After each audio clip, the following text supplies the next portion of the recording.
Hey everybody, Tony D and Little Joan here with Screenwriter's Rant on A House on the Bayou.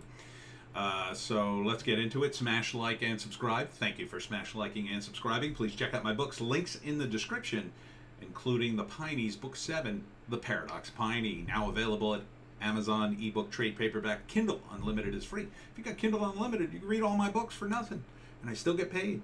And Little Joan can get some treats. Please help. Anyhow, let's get into it. This is a pretty standard horror movie. Family moves in, and there's a young girl in the family, and they go into a store where the old man gives a receipt that says, "The devil is watching you." Or you are being watched by the devil. There it is right there. And then they go home, the family, and the old man and his creepy son show up to invite them to dinner, but then get themselves invited in. Now, the woman who's the mother of the family, she's looking a little too young to play a mom. Yeah, this is, I forget the actress's name. I've seen her before. I think she was in Buffy. She looks way too young to be a mom, doesn't she? I think so. I mean, she's just looking good. I don't know if it's an age thing or just the way she looks. Now, the dad, he looks like a dad, but the lead actress, I don't know. She looks way too young. Anyhow, weird thing starts happening, and of course, the two hillbillies turned out to be murderous weirdos who are going to do horrible things like trap you in a car and set it on fire and set a wolf loose in your house, and then they get a gun and there's I don't know, some kind of confrontation. November 19th, House on the Bayou. As always, rednecks are evil, murderous people who want to kill you in the movies. This is why I loved the movie Tucker and Dale versus Evil. I think that's what it's called, right? Tucker and Dale versus Evil. They should make a sequel to that movie because it was a lot of fun. And this is just more typical horror movie. Oh yeah, the weirdos down at the bayou. Yeah, there's no weirdos in big cities that move to the woods in order to do weird stuff. No, they're just normal as normal could be.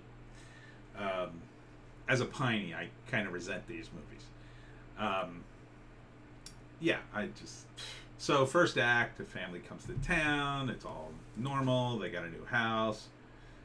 Oh boy, yeah, she just looks way too young.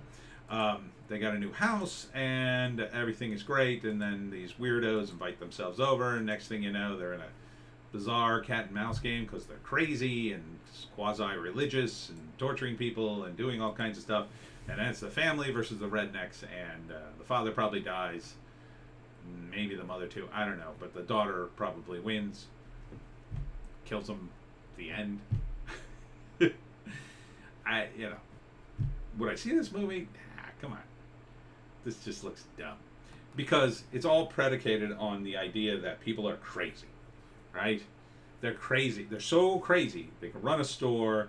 They could sit there for years and years and years until finally you encounter them, and then they're all ready. They've got guns hidden and traps all ready to go, and they're all super smart and ready to do all these torturous things to you, and that's the way it works. Right?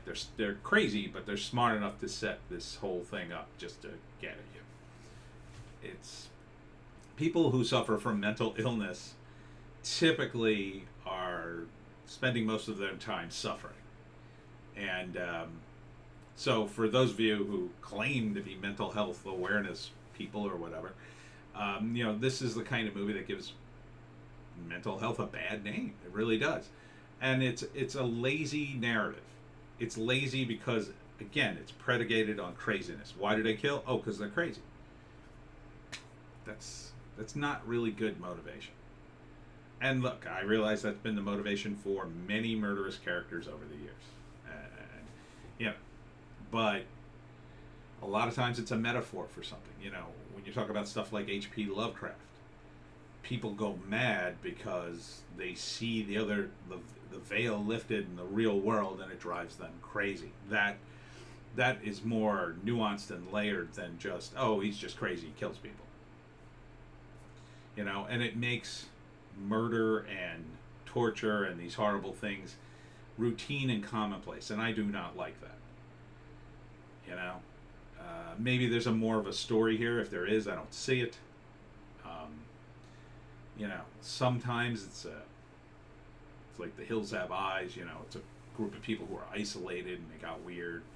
That's a little more of an explanation, but this kind of stuff just seems so. I mean, don't get me wrong. The casting's nice. The production's nice. The acting's nice. I just don't like the whole premise of the movie. So I wouldn't say it. But I'm sure it's fine if you like horror.